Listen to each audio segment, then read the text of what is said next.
coming to this, Agri-SA's annual Congress kicks off today in Pretoria. Role players in the sector will debate food security issues. Agriculture plays quite a vital role in job creation in South Africa and has brought in over 43 billion rand in export revenue over the past 3 years. eNCA's Moloko Moloto is on the story and he joins us now to give us an update. Moloko, you're probably at one of South Africa's most important events taking place today. On one hand, we learned that there's food insecurity, not only in the country, but in sub-Saharan Africa.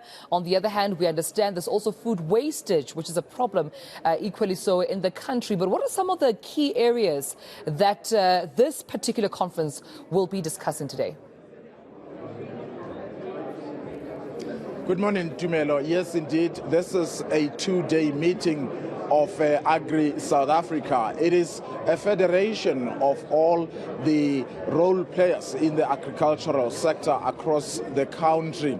And we understand that the President of the Republic, Cyril Ramaphosa, was meant to be delivering the keynote address here. I'm not too sure if he will still make it, though, but I am now joined by leader of the Freedom Front Plus, Dr. Peter Groenewald. Sir, thank you so much for making time. Maybe if you can just alert our viewers regarding the purpose of this meeting today. Do you have any idea what's going to be happening?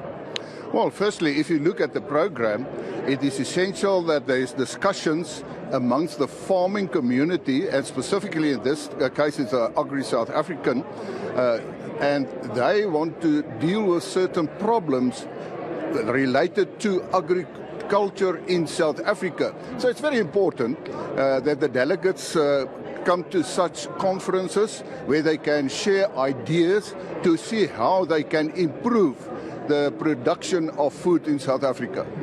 Maybe if you can just alert us regarding the pertinent problems that farmers are faced with in South Africa. The specific forces they have to face, that question.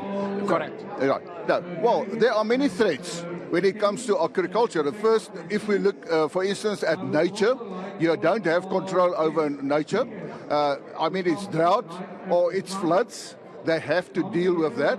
If you look at safety, as far as the agricultural sector is concerned, it's a huge threat because farm attacks and farm murders is actually discouraging many farmers to continue with their farming activities. In the end, that is a threat to food security. In the end, it's a threat to each and every one because they have to produce food. And if we don't have food, we cannot survive. We won't be able to live. And this is taking place at a time when the country is actually facing rolling blackouts. How does the lack of electricity affect the farmers on the ground? Very severely. Specifically, if you look at irrigation farming, but not only that, I mean, South Africa is a water-scarce country, and farmers all over the country must use the pumps to pump their water to specific areas to produce. And if there's not electricity, then they can't use those pumps. It's the same with towns and cities. If the pumps are not working, there's no water. So the electricity situation is not only for factories manufacturing things. We must remember that agriculture is actually also a manufacturing of food. So it affects them very negatively and severely.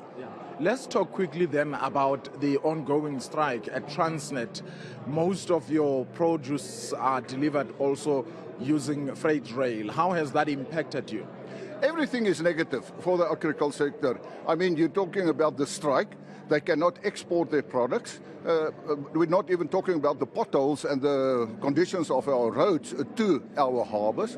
And I must be very clear on this. I think the workers are very insensitive when it comes to the economy and the circumstances of the economy and the state of economy in South Africa. I don't say that they must not have an increase. Yes, they can have an increase, but to ask for 12 to 13%, I think it's not realistic, and I don't think that is really sensitive towards all the people in South Africa as far as economic growth is concerned, because we must remember, the economy must grow so that we can create jobs. Unemployment is a big threat for the future of South Africa. Do you perhaps think this could be economic sabotage? Well, it's not impossible. If you look, for instance, what happened with the riots in KwaZulu-Natal, everybody thought it is only a spontaneous issue. But then it appears, and it was actually proved, that it was organized. And yes, there is an element, although we cannot prove it at this stage, but I do believe there is such an element of sabotage. Finally, let's talk about a point that you raised earlier, issue of food security. How are we standing at this point in time as a country? Well, at this stage, there is stability in the sense that we can still produce enough food for South Africa. I mean, if you look at the maize situation in South Africa, the crops was quite good the previous season. But we must always remember that I always say that all the farmers in South Africa are experts.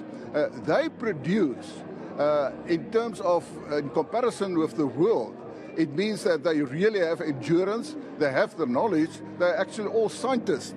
To be able to produce such production for food in South Africa, seeing and looking into the circumstances they have to face in South Africa, I think we should salute all the farmers in South Africa.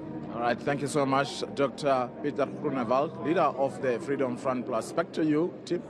Thank you so much, Moloko Moloto. Seems like it's going to be quite a thought-provoking conversation there about the role that agriculture can play in securing food in the country. We'll be sure to catch up with you as soon as there are other developments.